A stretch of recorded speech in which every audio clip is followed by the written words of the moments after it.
diagnose and break down the Dallas Cowboys schedule here on episode 109 of Stats Over Politics. Kevin, what is the reasoning and logic that you have used every time you downgrade the 49ers like you did last week where you didn't have them as a top 2 or 3 team? What was the reasoning for that? Turmoil, shambles. The fact that even though Brandon Ayuk is at training camp, he was in street clothes and his he was at the game yesterday too. Sweatsuit. Yep, it's his job, Toddy. He's going to be at every event. Well, Brandon Ayuk is there. Trent Williams isn't. When it comes to the Dallas Cowboys, CeeDee Lamb, not there right now. Jerry Jones says, we don't got to pay him. Says, oh, yeah, you're missed. But you're not missed right now during the preseason because he wouldn't play in the preseason anyways. But then we see the post, at least I saw it in our group chat. Maybe it was posted today. Maybe it was this past weekend where CeeDee Lamb posts the evil Spider-Man in all black. What is CeeDee Lamb going to do? That's the biggest question mark when it comes to the Dallas Cowboys in this upcoming season. Kevin, you ready to clip this for me? Because, Kevin, are you ready to clip this for me? I'm ready. Let's do this shit. Them boys aren't ready for what I got to say. So here we go. Week 1, the Dallas Cowboys play at the Cleveland Browns. That's Tom Brady's first game in the broadcast booth officially. The Browns have the reigning, defending, undisputed Defensive Player of the Year, Myles Garrett from Texas A&M University. And I think that the Cowboys, not only if they don't have CeeDee Lamb, they're going to lose this game. If they have CeeDee Lamb, they still probably aren't going to win this game. And so I got the Browns winning at home on Fox with Tom Brady there in the booth. So the Cowboys start 0-1. Then that takes us to next week where the Cowboys play week 2 at home against the Saints. I'm going to give the Cowboys a win right there just because, I'm not really much of a believer in Derek Carr based on what we've seen of him in New Orleans. So I'm going to give the Cowboys the win there. That takes us to week 3 with the Cowboys hosting the Baltimore Ravens. Not much needs to be said. The Ravens win, Cowboys lose, Cowboys start 1-2. Then the Cowboys play at the New York Giants in New Jersey. I'm going to give the Cowboys a win there because Daniel Jones sucks. He's better than Kenny Pickett, but he sucks. Then that takes us to week 5 at the Pittsburgh Steelers. Whether if it's Russell Wilson, Justin Fields, they're going to defeat the Cowboys because I think the Cowboys are going to be sleeping on them here. And so I'm going to give the Steelers a win here. That brings the Cowboys to 2-3. Then that brings us to week 6. Dallas is back at home. They host the NFC runner-up in the Detroit Lions. And the Lions, they're on a redemption tour this year. I don't know how far it's going to go. But at least in the regular season, they're going to be – Eagles don't want to play. Fight hard. So I'm going to give the Lions a win at Jerry's World. So the Cowboys go into the Week 7 bye at 2-4, according to my prediction. Guess who they got next week? Guess who they got coming out of the bye? Even after all that rest, they got to go to Santa Clara and play at the 49ers. We know that the 49ers are the Cowboys' boogeyman, whether if it's in the regular season, whether if it's in the playoffs. The Cowboys are going to lose in Santa Clara, so that brings them to 2-5. At the Atlanta Falcons, Kirko, could he pull off the upset? Probably, but at this point, the Cowboys haven't won in a month. They've lost 3 in a row. I'm going to give the Cowboys the win in Atlanta. So that brings us to week 10, at home versus the Eagles. Anything can happen in a division game, but I'm going to give the Eagles the win here because it's week 10. It's right in the thick of things, and Philly is going to be trying to assert themselves as one of the best teams in the NFC and the NFL. So that's another L for the Cowboys. Then the Cowboys stay in the state of Texas. They host the Houston Texans. Coleridge, Bernard. Enough said. Texans win. I see you. How dare you, Todd? You play with Michigan in college football. I don't. Then you did once. Week 12 at the Commanders. I say that the Cowboys break their losing streak here. They beat the Commandos. Even as high as Jaevon is on the Commanders, I think the Cowboys win week 12 in Washington. Then that takes us to week 13. Cowboys back at home against the New York Giants. Cowboys win. Congrats. 2 wins in a row. First time that happened all year for them. Then that takes us to week 14 at home against the Bengals. Joe Burrow, Slim Shady, whatever you want to call him, He's going to cook the Cowboys at Jerry World with the national spotlight on him. Bengals win. That brings us to week 15 at the Panthers.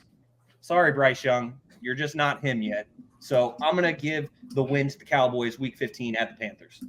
Week 16 at home against Baker Mayfield and the Tampa Bay Buccaneers. I'm going to say that Baker Mayfield, he catches them sleeping. They're talking down on him. They're not expecting Baker Mayfield to beat him. Well, that's exactly what Tampa's going to do week 16. Then that takes us week 17 at the Philadelphia Eagles. At this point, whether if it's the division or maybe they'll be competing for the 1 seed, if the Eagles are competing for the 1 seed at this point, then they may still be all in. But if the Eagles have wrapped up the NFC East and they don't have a shot at the 1 seed, they're going to start resting their guys. And so I'm going to say, just for that, we see this a lot with the late season matchups within the division. And so even at Philadelphia, I'm going to say the Cowboys get a win here. Then week 17, Cowboys host the Commanders. And because I'm not as high on the Commanders as Jaevon is, I'm going to say that the Cowboys get another win against the Commanders. They sweep that season series. And so if you have been doing your math at home, I have the Dallas Cowboys at 8-9 this season. That's probably not even a playoff spot. Sorry, that's what I got here on Stats Over Politics. But as Uncle Manny says, I'm a realistic Cowboys fan. We are definitely not all in. I would say 10-7 or 9-8. That's coming from a Cowboys fan. He may be realistic, but I'm not too far off. Dallas is going to go 8-9 this season, and it has a lot to do with CeeDee Lamb, whether he will be there or not. I say Dallas goes 8-9. So that is my prediction. Any comments, thoughts from anyone? Just real quick, if you don't, don't get me wrong.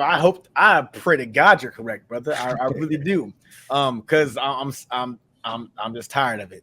Okay, the Dak Prescott reign, the Zeke train, all that other dumb shit. It's over with. It's time for the Cowboys to go back to where they need to be, where they deserve to be, and that's the bottom of the fucking barrel. Okay, now I want to ask you this: how many home games do you have the Dallas Cowboys losing? If you don't mind me asking. If you got that, let's take a look. So we got week 3 against the Ravens. Okay. Let's see. We got week 6 against the Lions. Mm-hmm. Week 10 against the Eagles. Week 11 against the Texans. Week 14 against the Bengals. Week 16 against the Buccaneers. So that is 6 home games that the Dallas Cowboys 7 will lose this year. Yeah. 6 out of 8, probably 6 out of 8 or 9. Not 14 games anymore. As much as I would love for that to be a thing, Dallas is probably the best home team in the NFL. They don't lose at home, even without CeeDee Lamb. A fact is a fact. I mean, I'm on your guys' show. You know what I'm saying? This is Stats Over Politics. Stats don't lie when it comes to that shit. And I hate to admit it. They don't lose at home. They don't lose at home. So even with CD possibly not being a Cowboy, which I think if when it's all said and done, this is all just a ploy to put the spotlight on the Cowboys. You know, commotion and drama in Dallas. You know, all eyes on us. You know, he's going to sign, and I hate it, but he's going to get a contract. All right, he's going to, and they're going to be just fine. And CeeDee Lamb's going to have a great year because he's a great fucking receiver. But what I'll say is this: Dallas ain't losing a bunch of home games. That's all I'm going to say. I want them to, and I pray to God you're right. They're not losing a bunch of home games. Now, that record, you know, the whole 8-9, it's still possible. They can win a lot of home games and still go 8-9. But it's just, I mean, they have some tough matchups at home. Like, you know, you mentioned the Lions, I believe, obviously Philadelphia. That's always a tough matchup. And then also the Texans, which, you know, who knows? The Texans actually might not be as good as they were last year or they portrayed. That might have been a fluke. I'm not saying that I want it to happen. I love CJ Stroud. I'm super high on CJ Stroud. Very high on CJ Stroud. But like how many times have we seen a team all of a sudden blossom and all of a sudden go right back down the shitter in the second year after they get a good quarterback or a good receiver or whatever, right? So, I mean, Dallas at home, I just can't foresee them losing a lot of games, even without CeeDee Lamb. They're the best home field game in the NFL. I mean, they don't lose at home. They haven't lost for like 2 straight years. So, and based on recent history, you are completely right, Kaz. But you know, streaks are meant to be broken. And my counterpoint to that would be, well, first of all, with the Texans, they added all of those weapons. It's hard to believe that CJ is going to have a sophomore slump. But counterpoint, I'm just saying the 6 home losses that I have for the Cowboys at Jerry's World are all against teams that made the playoffs last year. So not terrible. They're not terrible. They're not terrible teams they're losing to. They're not losing to the Commandos at home. So I'm just saying that I'm just saying.